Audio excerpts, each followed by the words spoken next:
spécial, le cancer du poumon, un fléau dans la société actuelle. Responsable de 30 000 décès et dont on recense 40 000 nouveaux cas en France par an, dans cette édition, des spécialistes tels qu'un pneumologue, un chirurgien et un radiothérapeute viendront sur notre plateau.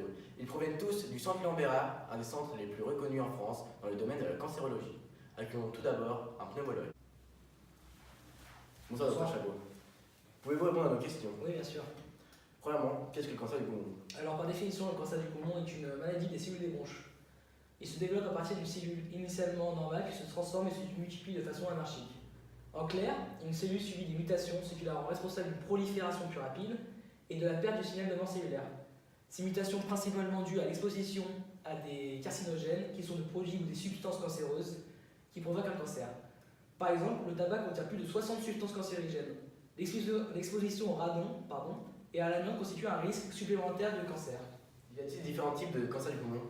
En effet, on distingue plusieurs types de cancer du poumon. Il y a les cancers à petites cellules ainsi que les cancers non à petites cellules qui représentent environ 80% des cas de cancer du poumon. Aussi, les patients atteints du cancer du poumon métastasé ou non sont classés en deux catégories. Car quand le cancer est métastasé, il n'est pas possible d'en guérir, mais il est seulement possible de réduire la tumeur ou de mettre la maladie en dormance. Y a-t-il des étapes dans le développement de la maladie? Effectivement, nous distinguons 4 stades pour ces maladies. Le premier stade qualifie une tumeur de maximum 3 cm et qui est seulement localisée dans un des deux poumons. Le deuxième stade, la tumeur atteint les ganglions lymphatiques des bronches ou bien du hile. Le hile, c'est la zone d'un organe où entrent et sortent les vaisseaux sanguins ou lymphatiques, ainsi que les nerfs. Le stade 3 concerne les tumeurs ayant atteint les ganglions du médiastin. Alors le médiastin, c'est la partie située entre les deux poumons, contenant le cœur. Le dernier stade, le quatrième, est appelé cancer du poumon métastasé. On embarque quand la tumeur s'est répandue en envoyant des métastases par voie sanguine ou lymphatique, aussi bien dans la plèvre que dans l'autre poumon ou bien dans d'autres organes situés hors du thorax. Les organes souvent touchés par les métastases du cancer du poumon sont le foie, les os et ainsi que le cerveau principalement. Les traitements sont-ils les mêmes pour les 4 stades de la maladie? Non, tout n'est pas aussi simple que cela. Les stades 1 et 2 sont accessibles exclusivement par la chirurgie ou exclusivement par la radiothérapie. Le stade 3, quant à lui, ne peut être soigné en combinant ces deux techniques. Malheureusement, comme nous l'avons dit plus tôt, il n'est actuellement pas possible de guérir de cancer étant métastasé. Il est seulement possible de réduire la taille de la tumeur et de mettre la maladie en dormance. Je n'ai pas précisé avant que plus le stade est élevé, plus il est difficile de soigner un patient. Le choix du traitement n'est pas seulement défini selon le stade de la maladie, mais aussi de par l'endroit où il est situé, l'âge du patient et aussi son état de santé global. Maintenant, passons à la deuxième interview prévue avec un des chirurgiens de l'hôpital, le docteur Delay. Il vous présentera entre autres les principes de sa chirurgie, de certains traitements et de la décision du traitement à effectuer sur le patient. Bonsoir docteur. Bonsoir. De nos jours, beaucoup de types de chirurgie existent. Et expliquez-nous, s'il vous plaît, les principes de celles que vous utilisez. Ma spécialité est la chirurgie thoracique, dont je vais vous expliquer en quelques mots la technique. On pratique une résection anatomique ou une wedge resection, qui est une ablation chirurgicale d'un fragment pulmonaire de petite taille. A l'inverse, une résection anatomique est l'ablation de toute la zone concernée. Dans ce cas-là, on retire soit un lobe, 2 lobes ou le poumon entier. Tout dépend de la taille de la tumeur. Comment choisissez-vous le type de traitement, que ce soit la chirurgie, la radiothérapie ou la chimiothérapie? Alors, lorsqu'un patient arrive au centre et que l'on lui diagnostique un cancer du poumon, on procède à ce que l'on appelle une réunion pluridisciplinaire, durant laquelle assistent un oncologue, un pneumologue et un chirurgien. Lors de cette réunion, différents critères sont pris en compte, tels que la taille de la tumeur, l'opérabilité du patient, son âge, mais qui n'est pas forcément un critère déterminant, car des personnes âgées peuvent être en forme et donc être opérées, tandis qu'une personne plus jeune, mais avec un état de santé plus critique, ne pourrait pas l'être. D'autres critères sont aussi décisifs comme la localisation de la tumeur, qui dirige aussi le fait de pratiquer une wedge resection ou une résection anatomique. Lorsque vous décidez de pratiquer la chirurgie, comment se déroule l'opération? Les poumons se situent plutôt à l'arrière de la cage thoracique, en effet. C'est pour cela que l'incision se fait plutôt sous l'omoplate.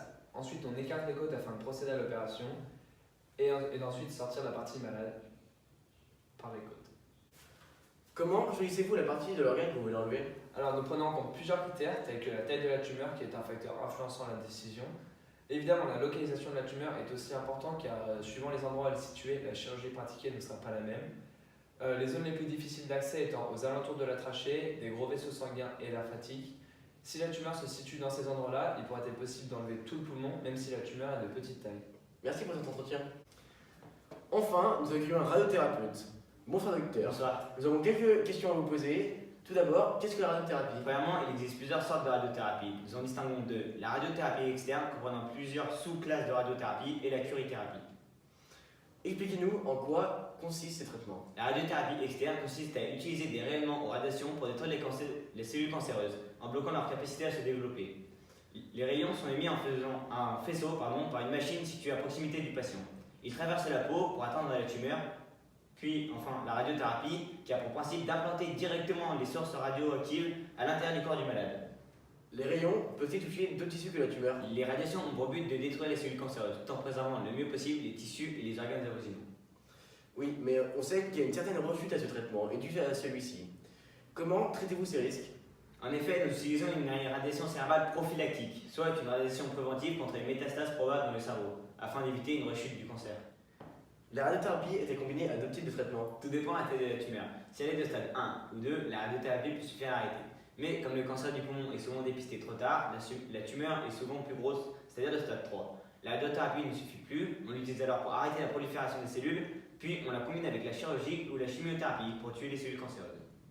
Les progrès de la science actuelle vous laissent-ils penser qu'un jour nous serons capables de guérir n'importe lequel de ces cancers? Concernant les cancers pulmonaires à petites cellules, il n'y a pas eu de progrès depuis 3 décennies. En revanche, pour les cancers non à petites cellules, il y a eu durant ces 3 dernières années des progrès considérables qui permettraient de dire qu'un jour il sera possible de guérir tous les cancers de ce type. Merci, je n'ai plus de questions. Nous allons maintenant terminer par un témoignage d'un patient atteint d'un cancer du Bonjour, je suis François et je viens vous parler du cancer du poumon dont j'ai été guéri par l'équipe du centre que vous venez d'interroger. Concernant mon diagnostic, j'étais au travail lorsque j'ai toussé une mauvaise régurgitation dans un mouchoir blanc. J'ai patienté jusqu'à ce que les clients s'en aillent pour regarder de plus près. Le mouchoir était tout rouge. J'ai tout de suite su que c'était un cancer des poumons. Je ne sais expliquer pour quelle raison, mais j'en étais persuadé. J'ai attendu 4 jours pour prévenir mon épouse, je ne voulais pas l'inquiéter. Nous avons alors pris rendez-vous chez mon médecin traitant. Concernant la gestion de ma maladie, le plus difficile pour moi reste l'attente, d'abord celle des premiers jours où l'on craint les résultats de l'IRM et du scanner. Au total, pendant mon traitement, j'ai eu 20 séances de rayons et 6 séances de chimiothérapie. Ma femme venait me rendre visite tous les jours après les séances lorsque j'étais hospitalisé. J'ai été prise en charge à temps et j'ai eu la chance de pouvoir être opéré. J'ai terminé complètement HS à la fin de ce traitement. Concernant la famille et les amis et leurs réactions, cette maladie a tout changé. C'est ma deuxième vie maintenant qui commence pour moi. Il y a des amis qui sont comme gênés, ils ne savent pas quoi dire, donc ils n'appellent pas. Il y en a d'autres qui sont plus à l'aise et qui voulaient souvent passer me voir. Mes collègues ont tous eu un mot sympa pour moi. Cette maladie a tout changé. Tout est différent. La maladie grave, c'est vraiment un autre monde. Et pour ma famille, je sentais bien qu'ils étaient inquiets, mais ils ne m'ont jamais fait sentir, peut-être pour me préserver. J'envisage un futur plus proche, je suis plutôt confiant en l'avenir, je sais que j'ai eu beaucoup de chance de remonter la pente. Pour mon travail, après l'opération, nous sommes tombés d'accord avec mon employeur pour une mi-temps thérapeutique, et je sais que ma famille est fière de moi de ne pas avoir baissé les bras et de m'être battu pour ma femme et moi. J'ai eu une baisse de morale quand tout a été fini. Finalement, quand les médecins ne sont plus là, ça fait peur. Je me sens plus fragile de toute façon, on se dit que ça n'arrive pas toujours qu'aux autres. Avant, je ne comprenais pas qu'on refuse des traitements, aujourd'hui je comprends. Ce sont des traitements tellement durs à supporter. Aujourd'hui, il y a des moments où je pense à la maladie et on se demande de quel côté ça va pencher cette fois, mais je ne me suis jamais senti partir. Voilà, c'est tout ce que j'avais à vous témoigner par rapport à ma maladie et à mon ressenti sur celle-là. Merci de m'avoir invité sur votre plateau pour pouvoir témoigner de mon expérience. J'espère que ça aidera d'autres gens qui sont dans le même cas que moi. Au revoir. Merci François pour nous avoir partagé votre expérience. Merci à vous d'avoir suivi ce reportage sur le cancer du poumon. Bonne soirée à tous et à demain.